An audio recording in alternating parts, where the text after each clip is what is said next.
Off the next session. I know everyone's still having in-depth conversations, but we're going to try to keep things moving here. This next panel is a topic that's a really important one for precision oncology on genetic counseling. I'm really looking forward to this discussion. And we have an excellent panel here to delve into some of the issues and trends that the world of genetic counseling is experiencing right now. This discussion is going to be moderated by Ellen Matloff, a certified genetic counselor and the CEO of MindG Counsel. This is a digital health company that provides scalable, equitable, updating genetic counseling systems for health systems, research studies, pharma, and data partners. Matloff founded the Yale Cancer Genetic Counseling Program and served as its director and a faculty member of the Yale School of Medicine for 18 years. We also have Jillian Hooker. She is the Chief Scientific Officer at Concert and the past president of the National Society of Genetic Counselors. She also serves as an adjunct associate professor with the Vanderbilt University Medical Center and leads the research arm of the Vanderbilt Genetic Counseling Training Program. Joining us is also Carrie Haverty, Vice President of Product at Merv. She is a board-certified genetic counselor who led clinical teams at Massachusetts General Hospital and Sutter Health. She's also on the board of directors for the National Society of Genetic Counselors and will be the 2025 NSGC president-elect. And then finally, we have Gianna Petrelli, a genetic counselor by background and training who is currently working as a life sciences strategy consultant at Deloitte Consulting. After working as a clinical and research genetic counselor at the Children's Hospital of Philadelphia, she shifted her career to strategy consulting, where she supports life science clients across global commercialization efforts. Over to you. Thank you so much, Bern. And good morning, everyone. We're very glad to be here today. We'd like to thank GenomeWeb for the invitation, and I would like to thank my panelists for being here. As you'll see today, this is a diverse group of genetic counselors who've done amazing things in the field and are leaders in our field in many different ways. And we're speaking to you today about the future of genetic counseling, but I'm actually going to make a last moment change to that title and call it the future of genetic counseling and precision medicine, because I'm arguing to you this morning that those two things are linked completely. Because as all of you know, as stakeholders in this field, the precision medicines that have FDA approval and are in the marketplace show great promise, and there are many more in the pipeline. But all of these solutions require that patients have genetic or biomarker testing in order to determine if they're eligible for those medications. And this isn't happening for a large percentage of patients. In fact, last month, one of the top 10 pharma executives told me that in prostate cancer, although every single man with prostate cancer should be assessed to see if he's a candidate for genetic testing, fewer than 50% of men with prostate cancer are getting the genetic testing that they qualify for. And of those who test positive for a mutation that would qualify them for a precision medicine, fewer than 50% are learning about it. He also said that these large urology practices where the bulk of prostate cancer care begins, 0% of those practices, in his experience, have a genetic counselor on staff. And so we have to think about why. Why aren't patients being offered the genetic testing that they deserve and that they need? There are also new technologies driven by genomics and exponential growth in the cell and gene therapy space that directly treat and potentially cure those with genetic conditions. It's great promise, but it's a complex and evolving field that requires the skill sets that certified genetic counselors have.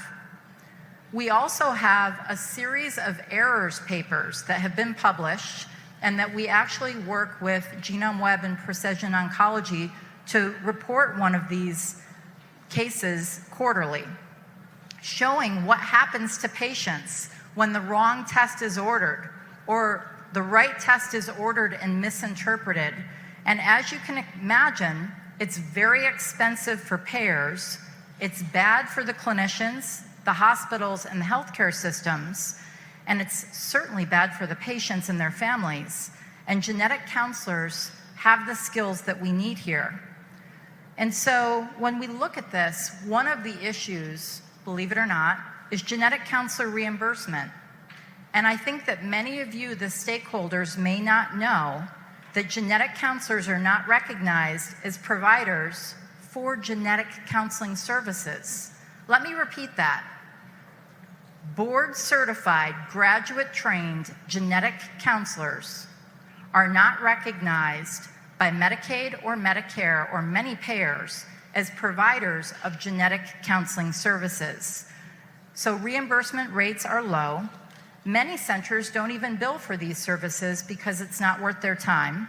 Some genetic counseling jobs are being eliminated or replaced by other healthcare providers who do not have the same level of training.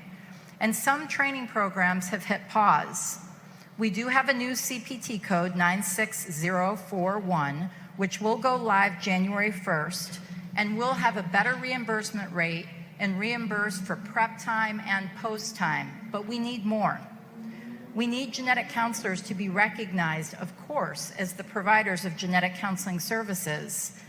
And we also need to make sure that precision medicine understands that the unique skill set of genetic counselors can be used in other places in precision medicine. And that's what you're going to see here on this panel today, is exactly how we can be used and what kind of skills we have that would be invaluable to your companies. And so without further ado, we'll get started with questions for these panelists. And those should come up on our slides. What is your current position, and how does your genetic counseling training and experience contribute to this role? And what led you to pivot outside of direct clinical work? Who would like to take that first? I can go first. Hi, everyone. I'm Gianna Petrelli, and thanks so much for the introduction, Ellen. So I currently work in strategy consulting and primarily with manufacturers that are manufacturing cell and gene therapies, as well as precision medicine assets. So we start as early as like R&D development all the way to commercialization efforts. And I pivoted out of the clinical world and direct patient care because I felt that there were a lot of issues that my patients were facing with getting on some of these curative gene therapies that treat the conditions that they are diagnosed with. In working in strategy consulting, I'm able to use that skill set of taking the complex genetic information and also a deep understanding of patient journeys and their diagnostic odysseys as they're diagnosed with these very complex, very life-altering genetic conditions, and figure out how to create solutions upstream for these assets before they become, problems downstream when patients are working to access those therapies and providers are working to access those therapies on behalf of their patients as well.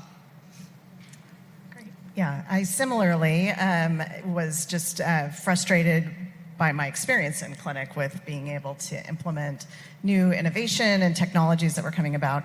I actually, most of my career has not been in oncology. It's been in reproductive health and pediatrics.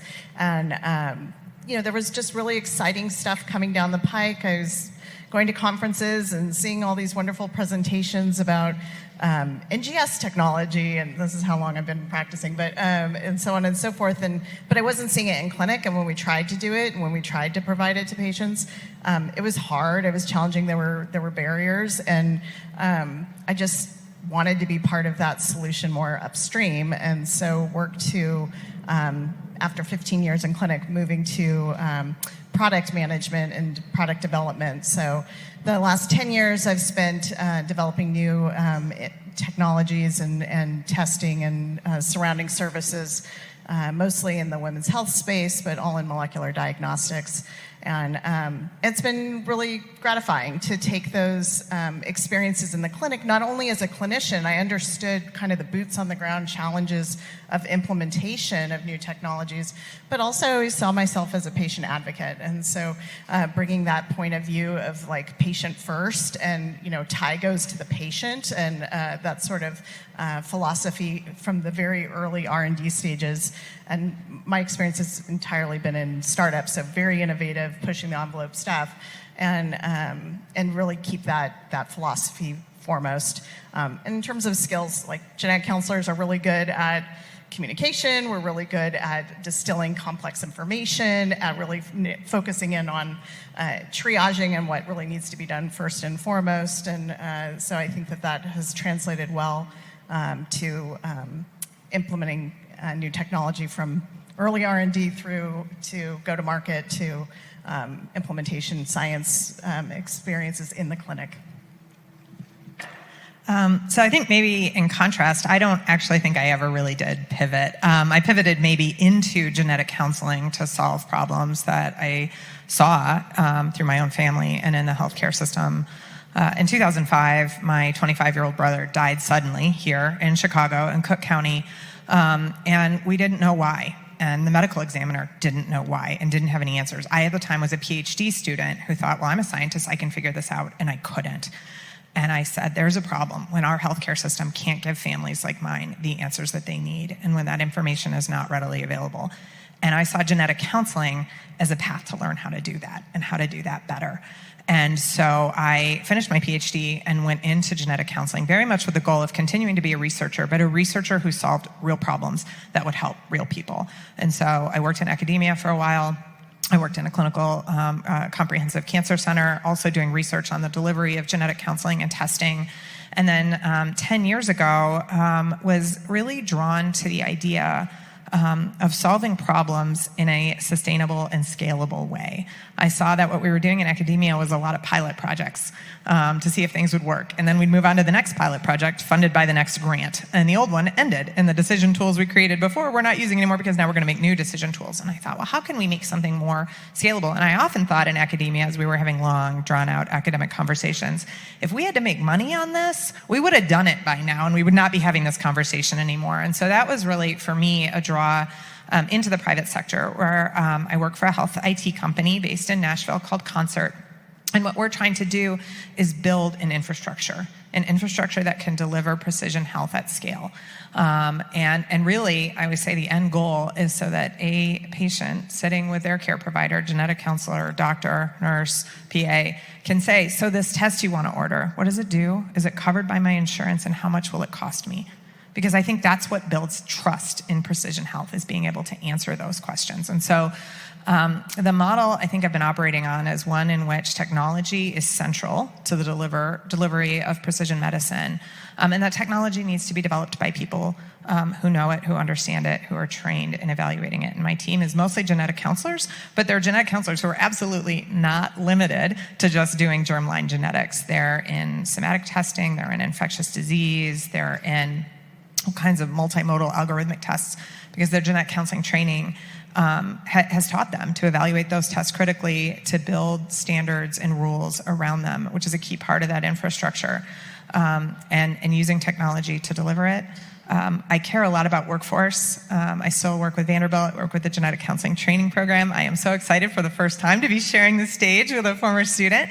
And I think workforce is critical. And I think genetic counseling is one of our best assets when it comes to the precision medicine workforce.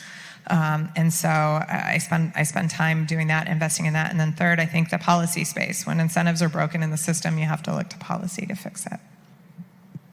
So this morning on the first panel, Terry spoke a little about her experience as a patient and not even having access to her own somatic testing and being able to, on her own, research it and look it up, which is complicated for anyone. Can you speak to how Terry might have been helped by a certified genetic counselor if one had been made available to her, or if tools made by genetic counselors had been available? I think I can speak a little bit to the tools aspect. One thing that I work with clients on is maybe thinking about how these very personalized genomic reports, genetic information, how we could possibly take a public health approach to creating tools that help explain some of those results, or creating materials that manufacturers can equip their sites of care with that can couple that education. If it could be something that someone like a medical science liaison is in the field with, working on site to take a little bit of a broader, more public health approach, while we're still kind of working through those workforce issues with access to genetic counselors. Yeah, I think what the question makes me think of is sort of imagining the population of genetic counselors across the country and all the places they are working their way into, and pharma companies and consulting and laboratories in the field, and supporting the process at all stages in developing the tests in the first place and developing the reports and developing the technology. I think these are all roles that we see genetic counselors moving into and are helping patients in many different ways, inclusive of face-to-face genetic counseling where appropriate. Not everybody needs that. Sometimes, though, at the hospital system level, you need somebody who can evaluate tests and help a hospital choose. These are our preferred labs. These are the labs we're going to invest in building out our EMR structure because they meet these quality standards. So you need people who have the skill sets to do that, even when they're not face-to-face. I think the training that we have can be useful across many of these areas. Yeah, I think the other thing that's important is, as Ellen mentioned, CMS doesn't recognize, just as a baseline, CMS doesn't recognize non-physician providers. So for any non-physician provider, it takes an act of Congress to be recognized as a clinician. And it's our turn as genetic counselors to go through that process. So literally working on the act of Congress to do that. And that will certainly help. But even right now, with the improvement to our CPT code and additional opportunities, there's better opportunities now than ever before to bring a genetic counselor onto the team and get revenue from that and improve the care that's provided. So ideally you'd want, not just at the MD Andersons of the world or the major academic, cancer care centers, but the community care centers where a lot of people are getting their care. Every single tumor board meeting should have a genetic counselor there. And that's the thought, is that that access to that expertise to provide that truly personalized N-of-1 care that patients are literally dying for and that they deserve, and that we all as clinicians and members of the healthcare ecosystem really are excited about, because that's the promise of precision medicine, is that right patient, right time, right dose, right medication, and a lot of that is driven by the genomics and not just the inherited genetics, but the big omics part, and we're very well suited to participate and really help with that process, which is exciting. There was a point or a word, I think, in Carrie's response there that I wanted to draw out a little bit more, which is the word team, right? As the complexity of care has ratcheted up, the number of different biomarkers, the number of different drugs, the number of different care pathways any given patient takes on their journey goes up. You need a team of folks to be able to manage that. I think that's absolutely clear today. And I think one of the biggest gaps or sort of spaces that is not really well occupied in precision oncology today is that space around the diagnostic selection, the delivery of the diagnostic results. We've been talking for years about how other healthcare providers need more education. We've built those education programs. They haven't been particularly well received. It's hard to get uptake and adoption. Better in oncology, where you have good guidelines, than other areas, but still lagging, as Ellen pointed out in the beginning. So if we all acknowledge that you need a team approach, we acknowledge that you need somebody who knows diagnostics and can communicate it out both to patients and to the other members of the team, I think it's clear that there is a space there, a workforce need and a space. And I think genetic counselors are really well positioned to sit in that space and occupy that space and serve those roles. Thank you. Next slide, please. What have been the challenges for patients and providers in accessing new medications and technologies in precision medicine? And how has the lack of system-wide recognition of certified genetic counselors as covered care providers impacted this process? Well, as I mentioned, and Ellen mentioned that without CMS recognizing genetic counselors as clinicians providing genetic counseling, even though genetic counseling as a service is absolutely covered, can be a challenge just administratively, and I totally get it, that it's you want to have people providing the service, you want to be able to bill for their services, and at least for Medicare patients, that's not possible currently.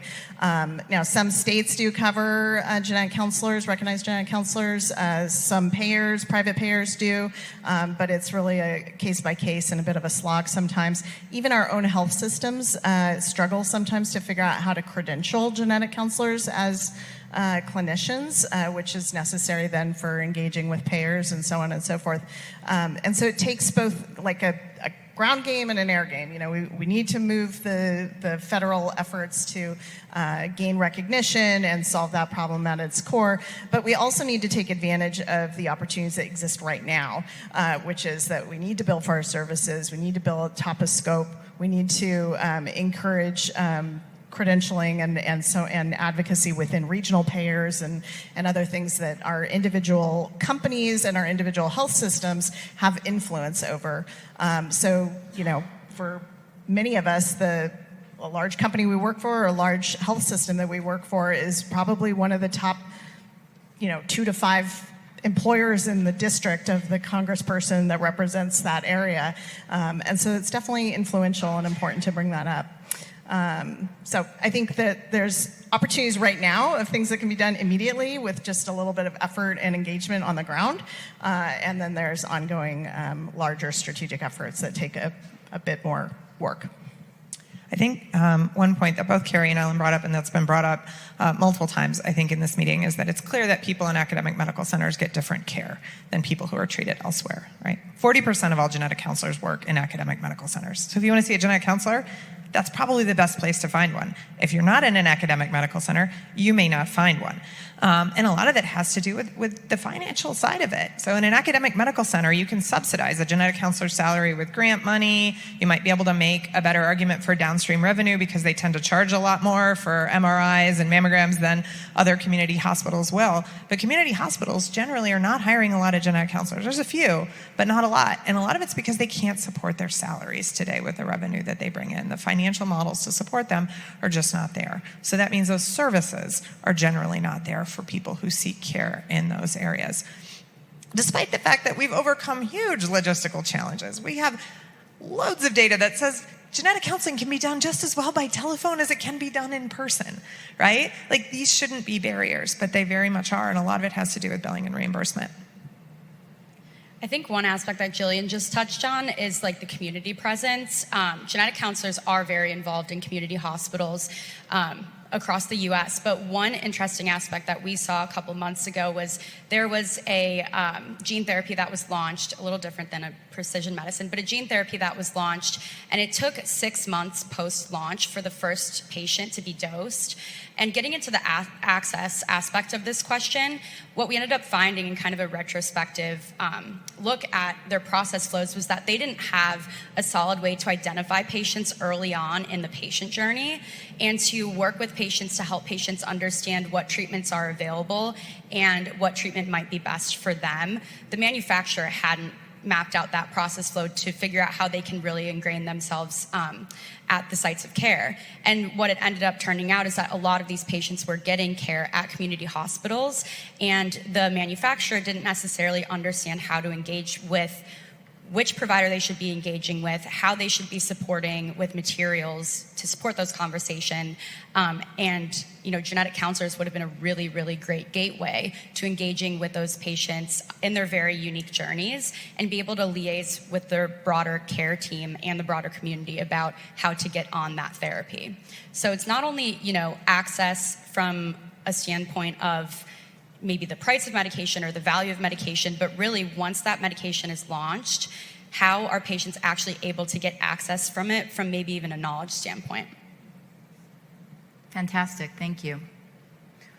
What are the unique benefits of having a certified genetic counselor incorporated into precision oncology care, and what skill set does the graduate-trained CGC bring to the table that may differ and complement other teammates?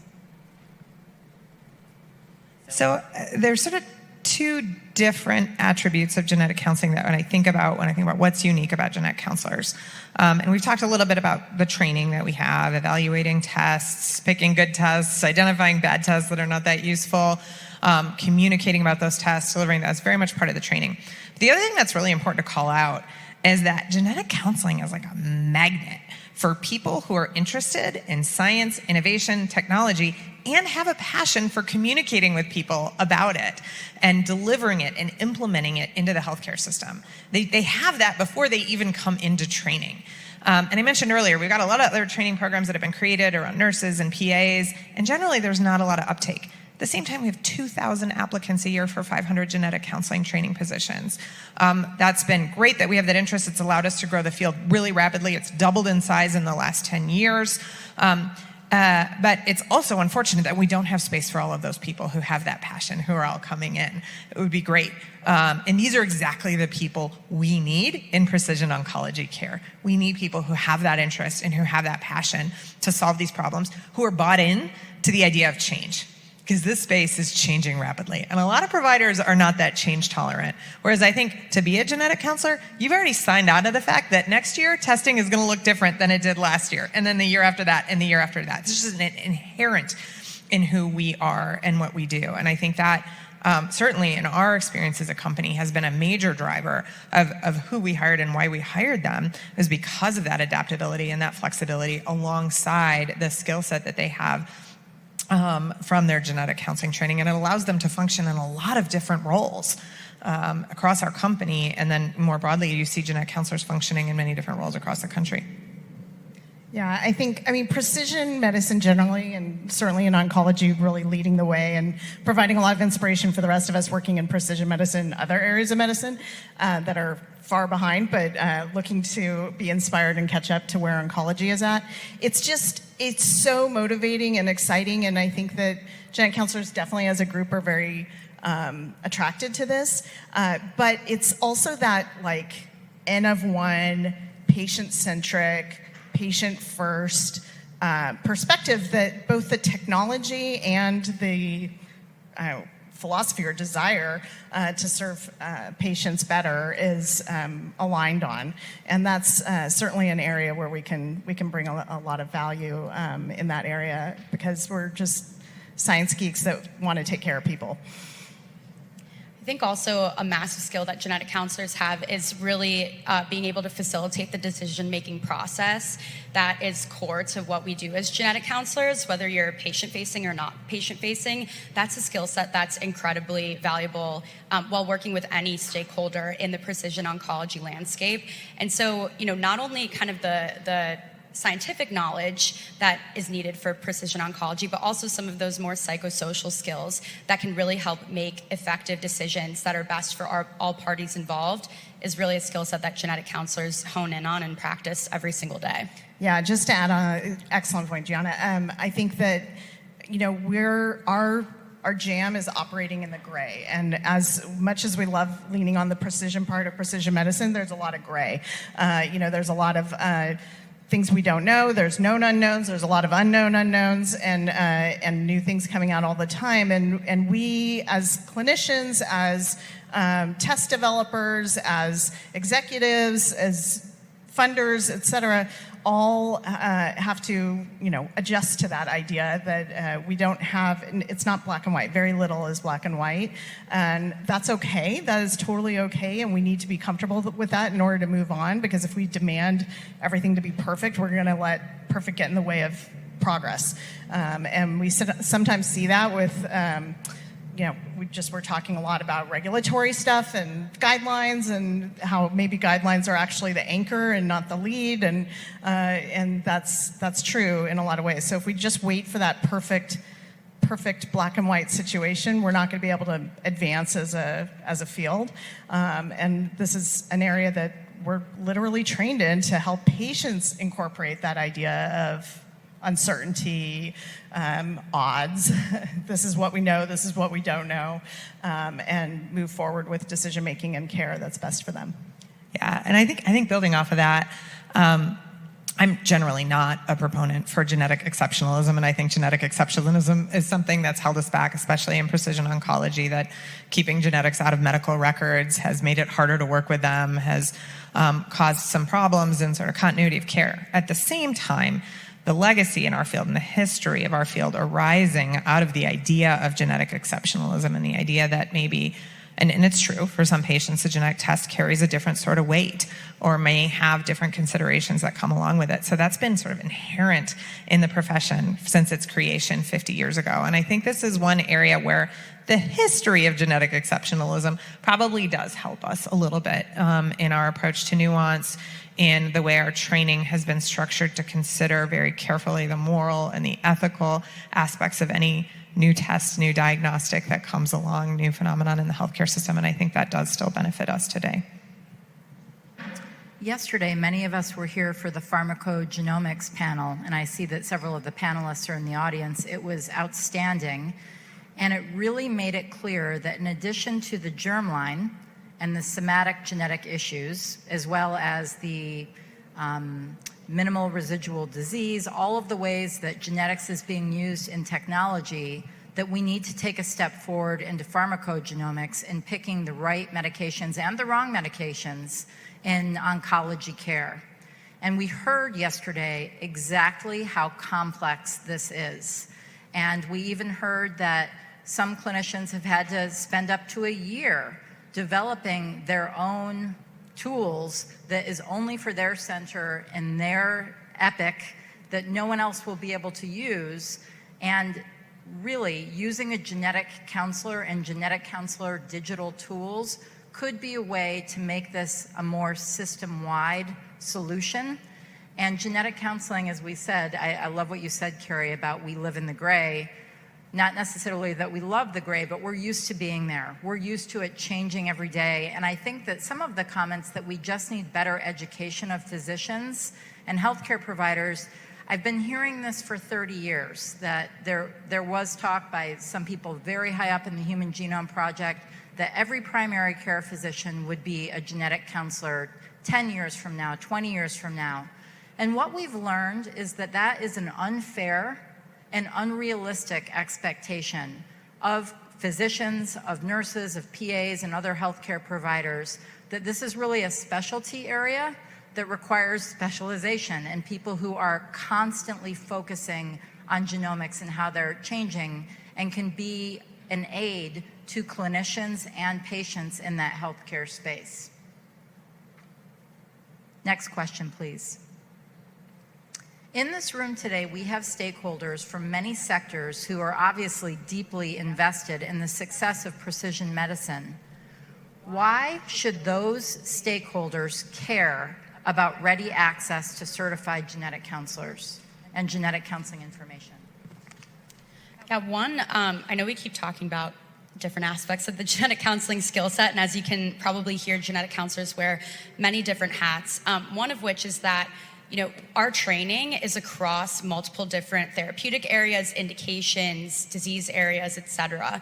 You don't really specialize in one specific area until you're maybe employed in that role, or you might always be across all different genetic conditions. And so when thinking about precision medicine, I know that we're focused on oncology today, but a genetic counselor can look into precision medicine in other new and more developing areas. As Carrie mentioned, oncology is definitely leading the way in precision medicine, but as we expand beyond oncology and outside of oncology, a genetic counselor's skill set is equally as fit to oncology as they are to other areas like immunology. I think today, as we think about the implementation gap for precision medicine, genetic counselors are one of the best solutions we have out there, right? So going back to the same model I was talking about earlier, when I think about how we solve the implementation problem, we think about technology, and that's certainly a role for that. And we think about policy for coverage, so sort of small p policy, big P policy to fix incentives, build coverage pathways, and we think about workforce. And so on the workforce side, I think genetic counselors are one of the best answers we have to getting access. And just sort of anecdotally, I'll share, I do a fair amount of policy work on the kidney side. where they found that many, many people out there have unknown causes of kidney failure. And when your kidneys fail, you're eligible for Medicare, right? Regardless of your age, is the end-stage renal disease policy. These folks have no access to genetic counselors. Genetic testing happens almost never. And as they started to do an analysis of what policy issues could we really advocate for to move the needle in terms of access to testing for folks with rare kidney disease, the 5 to 10% of people who don't have a lifetime of hypertension or diabetes that was the cause for their kidney failure, the number one policy issue they came up with was the Access to Genetic Counselor Services Act. And they are, among the patient advocates, one of the strongest advocates for that bill. They had 57 patient advocates out on the Hill 2 weeks ago fighting for the Access to Genetic Counselor Services Act. And it's because it's such a clear and tangible solution. It's a solvable problem there.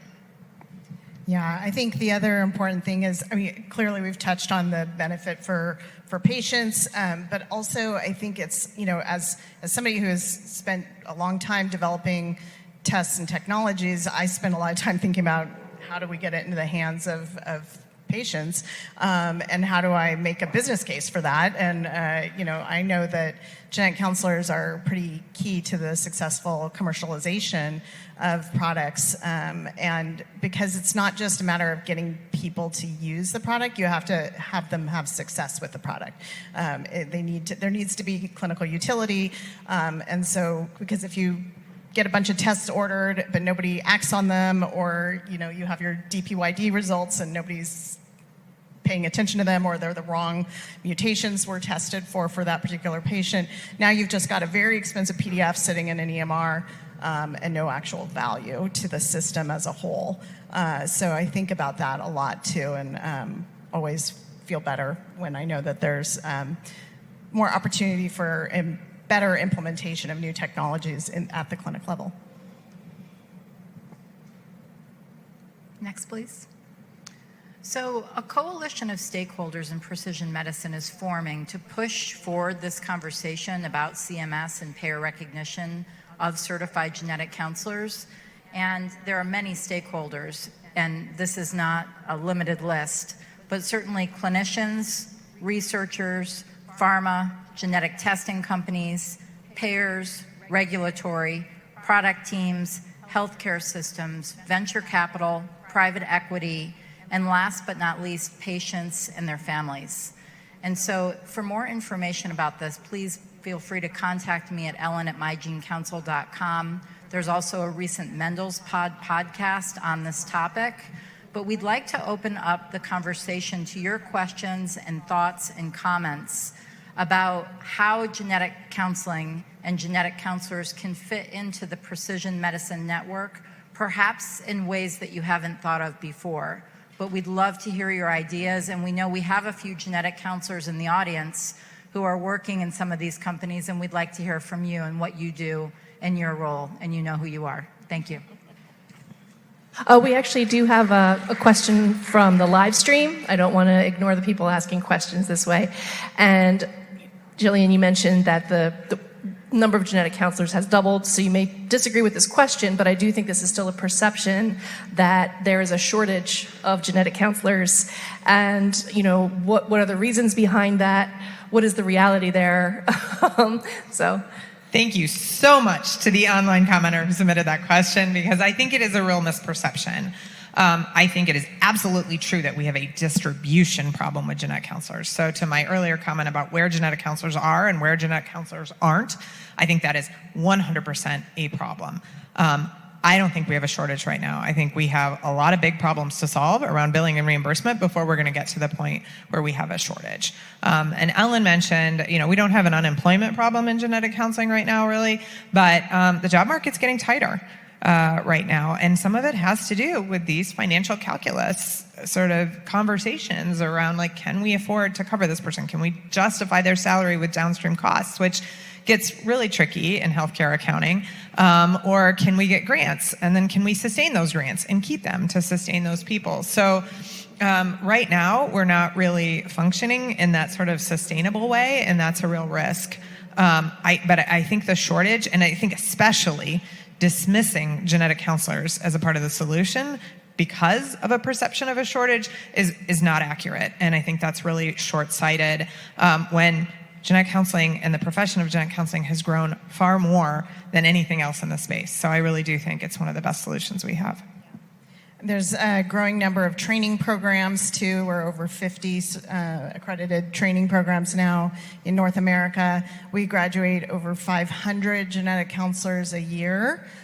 So that's a pretty significant bump when you consider as a percentage of our total population. So I totally agree that it is a distribution problem, and there's just tremendous opportunity to embed genetic counselors in a lot more teams with, again, that ground game, like local advocacy for support and use of genetic counselors, but also our continuing advocacy efforts. And in addition to Ellen's excellent project, there's also the National Society of Genetic Counselors has a lot of federal advocacy efforts as well as support for continuing licensure efforts in states.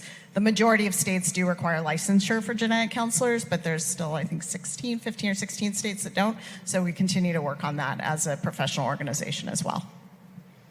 I think one additional point I wanted to make is that completely agree with Jillian. Like, there's more of a distribution problem, but even with genetic counselors that are patient-facing, deeply ingrained in patient care, because we're not reimbursed or because of the reimbursement issue, a lot of times of clinical genetic counseling is spent by kind of writing and creating their own value story, which can be really burdensome, and that ultimately takes away from the time that you can be directly facing patients.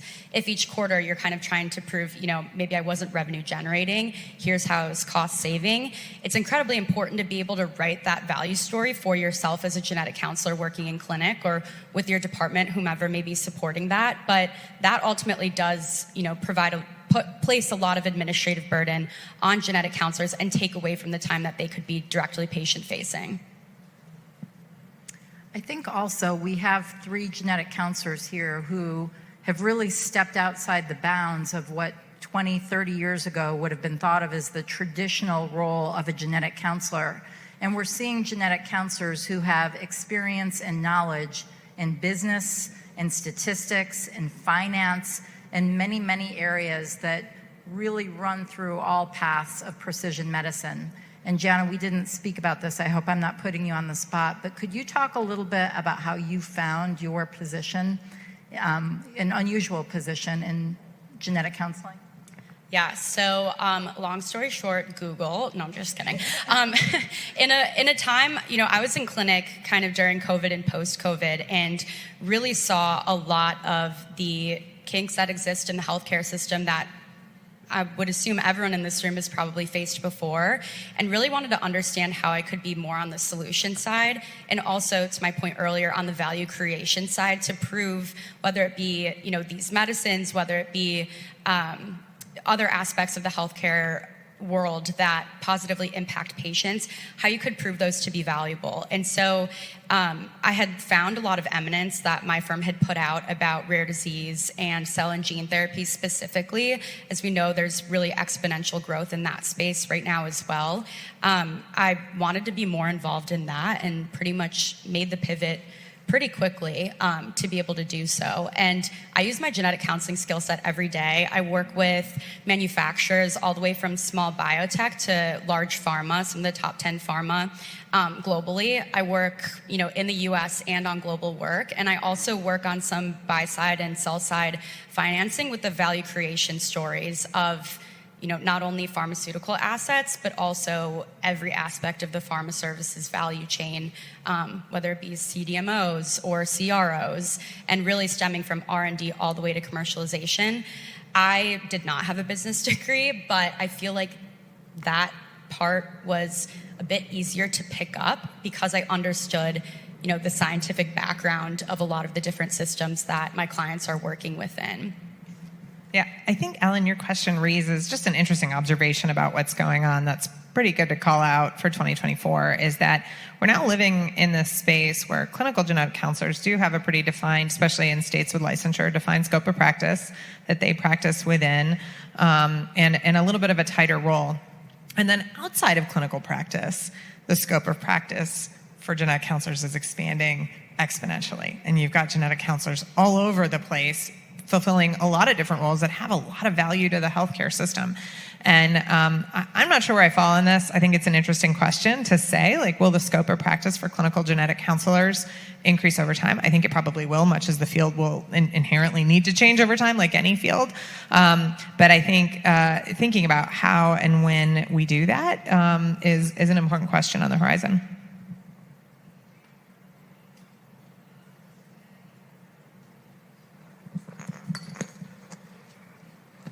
Hi, thanks for the great presentation. My name's Kirk Hartley. I'm a trial lawyer, have been for about 40 years. On your question about what more can genetic counselors do, there's a burgeoning market in the legal system. I work with a bunch of PhD geneticists. We are bringing germline mutation evidence into court. There are all kinds of settings that can be used, ranging from med mal cases against doctors who are amputating breasts because they don't understand what's a benign or a pathogenic BRCA mutation, to product liability lawsuits, to medical monitoring lawsuits where courts are being asked to implement programs to see what's going on inside people who have allegedly or actually been exposed to some toxin. There's articles to be written. There's all kinds of opportunities for genetic counselors, but I do have to caveat, litigation can be a challenge, and being deposed and testifying can be scary, but my friends who are doctors and PhDs who have done it overall think it's worth doing, so I would encourage you to do it.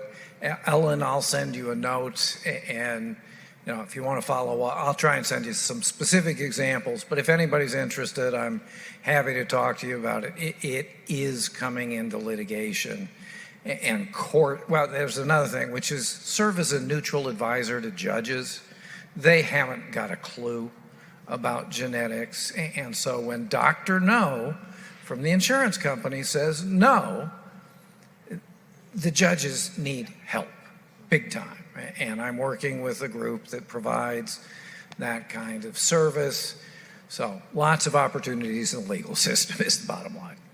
Thank you. I've been an expert witness in several cases and on both sides, and I completely agree with you. I also had the privilege of being involved in a Supreme Court case and watching brilliant Supreme Court justices before there was as much of a division as there is now, trying to understand gene patents by comparing them to recipes for chocolate chip cookies.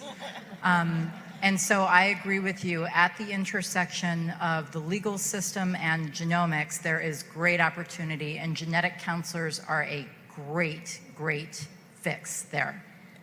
Yeah, there was a great review paper that came out a couple of years ago about medical malpractice related to genetic testing that reviewed precedents and cases related to that. And it was a lot of what I saw in it, and the crux of the case was failure to order the right test, ordering the wrong test, failure to disclose the results at all, just leaving them in the EMR, or communicating the wrong results back to patients. Now, those are things that are all right smack dab in the middle of the genetic counseling skill set. I used to work for a doctor who called our team the lawsuit prevention brigade. And I've also done some expert witness testimony, not to the degree that Ellen has, and it was very scary at first. It was earlier in my career, but I really felt like I brought a lot of value to those cases, and they were important cases, certainly to the individuals involved, but just broadly in the legal system. And yeah, I totally agree. So thank you for bringing that up. I have a question. I was recently doing some research for an article I was writing on the CPT coding issue, actually, and digging into some of the policies that commercial payers have for genetic counseling, genetic counselors. And what I noticed was that a lot of the policies emphasized that genetic counselors had to not have a conflict of interest with the commercial lab. And a lot of insurers also had alternatives, like, well, you could get it with you could get counseling with a certified genetic counselor on our credentialed list, or you could have a nurse who's got some level of training, or you could have a doctor, or you could, there were different levels. I was wondering what you guys thought about. Is there a perception within the commercial payer community that there's a conflict of interest problem within the genetic counseling community, or is there a perception that, oh, why do we need genetic counselors because all these other providers can just do the same thing? And what's being done to kind of push back against that perception? So I spent a lot of time working with payers and commercial payers in particular. One of the things Concert does is write coverage policies for payers. So this does come up, but in slightly different ways. I mean, I think the perception about anybody sort of employed by a business that is making a profit, that sells something, and that it's being provided by somebody within that business exists. I don't think that's specific to genetic counseling. I've seen those policies elsewhere, and don't think it's a terrible thing to mitigate against conflicts of interest there. I do think what I hear a lot from payers is that they really love the idea of requiring genetic counseling because they buy into the evidence that genetic counselors are more likely to order the right test and make sure that test result gets delivered. But they feel a real tension between that and access to genetic counselors, and the fact that a lot of people don't have access to genetic counselors, and that they may be putting a requirement into a policy that a lot of people aren't going to be able to meet, and it's ultimately going to keep the test away from people. And so it feels like it's a decision between getting the test to the person, but maybe in a way that might be error prone, and making sure that the person gets the right test. I think they feel like they're in that situation, and they really struggle with it. Across the payers we work with, they feel differently. This conversation comes up a lot. Sometimes they take our policies and they write genetic counseling requirements into them because they just really want them there. But it's a real tough area. Yeah, I'll just also add that with the addition of the new CPT code 96041, National Society of Genetic Counselors has a major strategic initiative and investment in working with payers to educate around genetic counseling and engage around policy, smart policies. So I know there was at least one patient advocate who had his hand up. I want to be sure that he gets a chance to speak. Hey, I'm Oscar Sierra, clinician. Working mainly cancer patients. Maybe 5, 6, 7 years ago, I was working at a major hospital institution in Atlanta, Georgia. This was not an academic hospital, but it was one of the larger ones. And I just happened to be, my desk and office was next to the genetic counselors. And during a lunch break, I said, "Oh, because what are you guys looking at?" So the question is this. Yesterday we learned about it's hard to keep oncologists and other industry leaders accountable for something that they haven't been trained in, and we gave the example of molecular genomic profiling, and it wasn't in the training when they went to med school, so it's hard to, so there should be, I think we all agree that there should be guidelines around more training around that. The question for y'all is, what is exactly in the training now? I remember 5, 6 years ago I asked, regarding non-oncogene or tumor suppressor gene stuff that I routinely run on my patients, MTHFR, catecholaminomethyltransferase, COMT, PON1, SOD, that are very related in cancer initiation and prognosis to some extent if you follow kind of the downstream, and also what other biomarkers downstream of these SNPs are y'all being trained in, because at the time they had no clue what I was talking about. They'd never heard of MTHFR or COMT or PON1 or OSOD. And so what does the training look like now around specific oncogene or tumor suppressor genes? And secondly, what is the training around biomarkers downstream of these things? And thirdly, is there any training around interventions outside of surgical or pharmaceutical interventions about what to do if someone does have, a COMT mutation that kind of predisposes them to having, high cortisol and norepinephrine and epinephrine levels that have been shown to be associated with recurrence risk and initial cancer diagnoses? I think this question gets right into the heart of what I was saying earlier, where we've got a scope of practice for our clinical genetic counselors that's pretty tight. And in some cases, even tighter than the stated scope of practice, it's really just germline genetic counseling. I think you could argue that as it's written, it could be a little bit broader than that. And then the observation that outside of the clinic, we see genetic counselors providing value in many, many different settings with different types of genes, different types of biomarkers, different types of tests, all of that. And I think when it comes to the training, especially for a field that is inherently going to be very different 2 years after these students graduate, is principle-based, right? Understanding the principles of molecular biology, of human genetics, of test evaluation, test sensitivity, test specificity, positive predictive value, being able to discern good tests from bad tests, knowing the right questions to ask to evaluate those tests, so that even though new tests are going to be coming out all the time, we couldn't possibly train our students on every gene in the human genome. That wouldn't be practical, right? But we train them in a thought process on how to approach that when faced with a new test, how to provide the right guidance to different stakeholders, be it a physician stakeholder, a care navigator, a patient, how to tailor that message to the audience that you have and provide that support to do that. And then we have ongoing, just like other clinicians, we have continuing education requirements to maintain our certification, and if you're in a state with licensure licenses as well. So trying to come to conferences like this and learn from this and others, AACR and others, is how we really have a responsibility to keep up with things.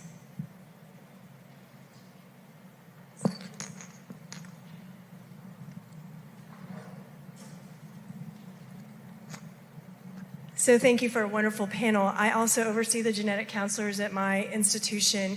And one thing that I face, and I wonder if you guys face it and what strategies you guys are putting in place for, is I see some of my oncology colleagues using their nurses and nurse practitioners to, on your point of billing for genetic counseling, to provide genetic counseling. However, my direct experience with that as overseeing the program is we have had some potential legal issues, some very, very scary near misses that have come to my attention.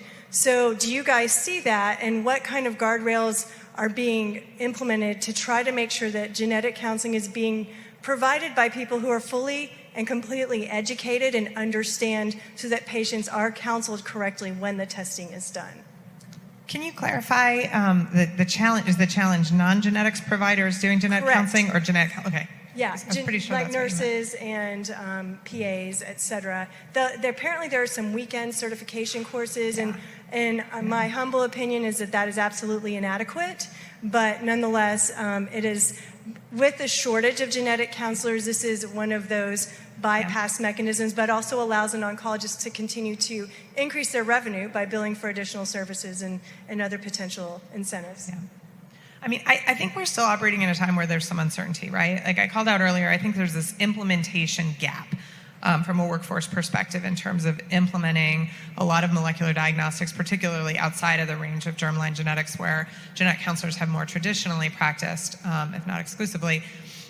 And we're having to build these new models, and we're having to understand like what good care looks like, what quality care looks like, and start defining the standards for that and thinking about both the metrics and the standards, and then how we build the models that best meet those metrics and standards. So, I mean, maybe even at the level of quality standards, maybe, and this is something we've certainly thought about with the National Society of Genetic Counselors, is quality metrics for genetic counseling that could be applied to genetic counselors and others, quality metrics for testing.